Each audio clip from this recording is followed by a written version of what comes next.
What's going on, guys? Welcome to Behind the Pages, the podcast where we talk about worship in life, music, and poetry. I am your host, Edward, and we are here at Camp Eagle with the super dope, tastic, awesome view. We are on the lake right here. So I figured let's have another episode of Behind the Pages.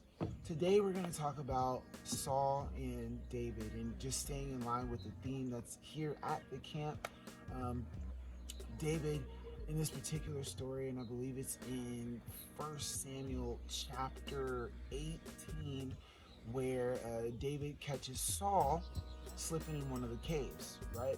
So Saul went to go in the cave to rest, and David's men were nearby that cave as well. And David walks inside that cave and says, his men tell him, "Hey, this is an opportunity. You can go and kill Saul." And David was like, "Nah, I'm gonna cut the hem of his garment off." And then immediately David began to regret it.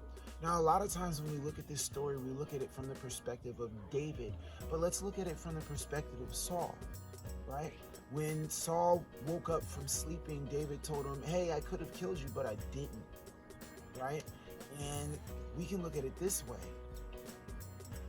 God could have put us in hell. He didn't have to send Jesus, right? David was the rightful king. He was anointed to be king. He had every right to be there, every right to take Saul out, as would have happened if it was any other king in any other country. But David did something different. David loved on Saul because of his love for God. And similarly, God did something different. God not only tells us not to hate our enemies and to pray for our enemies and do good to those that despitefully use you, but he practiced it, because the Bible says that before we were saved, before Jesus came, before Jesus paid the price for us, we were God's enemies. And God could have just as easily sent us to hell, because he could, to be honest with you guys, God can start over. As beautiful as all this is, we don't have to stay here. He didn't need to send Jesus. Jesus didn't need to go through what he went through.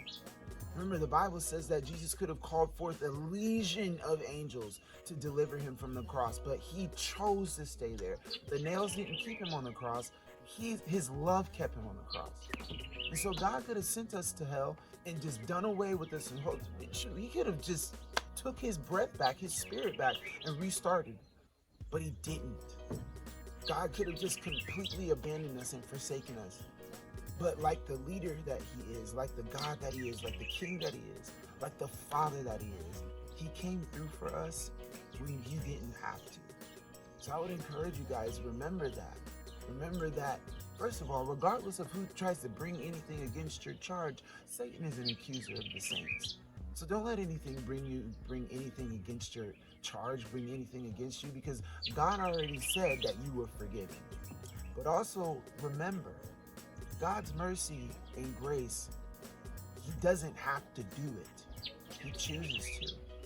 So the same way that he loves you, no, we can't love him the same way, and we can't do the exact same things for him, but we should make every endeavor to love him and do as he asks. He makes it real simple. Just do as I ask and follow me. So just do that. Remembering that he could have started over.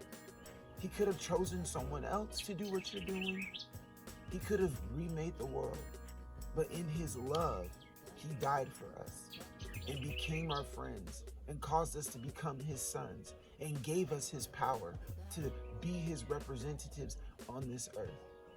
Don't forget that. I love you guys. What's going on, guys? Thank you so much for watching. If you like this video, go ahead and hit that subscribe button and the bell icon so that way you can get notified of when I make new videos. As always, I love you guys, and I will see y'all in the next one. Peace.